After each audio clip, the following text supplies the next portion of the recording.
Hi friends, வாங்க இன்றைக்கி என்ன செய்ய போகிறோம்னா சூப்பராக ஒரு பொங்கல் செய்ய போகிறேன். எப்படின்னு செய்வோமா வாங்க. 3 பங்கு தண்ணி கொதிக்க வச்சுக்கிடுவோம்.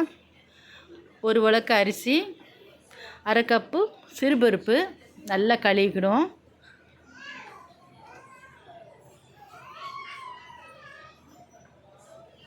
ரேஷன் பச்சரிசி தான்.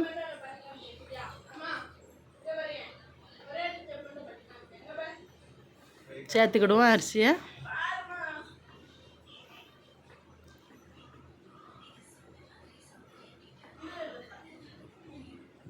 இட்லி தோசைக்கு பொங்கல் எவ்வளோ டேஸ்ட்டாக இருக்கும். இட்லி தோசையே சாப்பிடுதோம்ல, பொங்கல் செஞ்சு ஒரு நாளைக்கு சாப்பிடுங்க.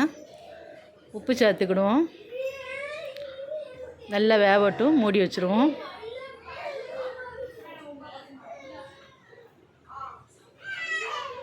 நல்லா தண்ணி ஊற்றி வெந்துட்டு இப்போ லைட்டாக மஞ்சத்தூள் சேர்த்துக்கணும்.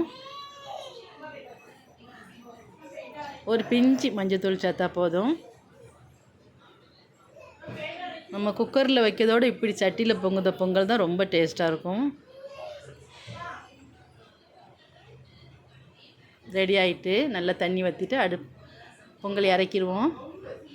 சட்டி காய வச்சு நெய் சேர்த்துக்கிடும். நல்லா 4 ஸ்பூன் நெய் சேர்த்துருக்கேன். கொஞ்சம் முந்திரி சேர்த்துருக்கேன். கொஞ்சம் சீரகம்,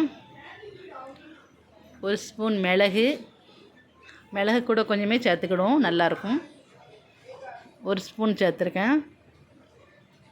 கருவேப்பிலை, 1 துண்டு இஞ்சி நச்சு போட்டிருக்கேன்.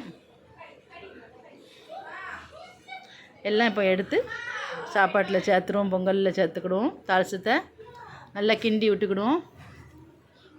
இன்னும் கொஞ்சம் நெய் இருந்தாலும் சேர்த்துக்கிடுவோம். அந்த இதில் நெய் இருக்குது, கொஞ்சம் சேர்த்துக்கிடுவோம். லாஸ்ட்டில் சூப்பராக ரெடி ஆகிட்டு, நம்ம வீடியோ பிடிச்சிருந்தாலும் லைக் பண்ணி ஷேர் பண்ணி சப்ஸ்கிரைப் பண்ணுங்கள். பாய்.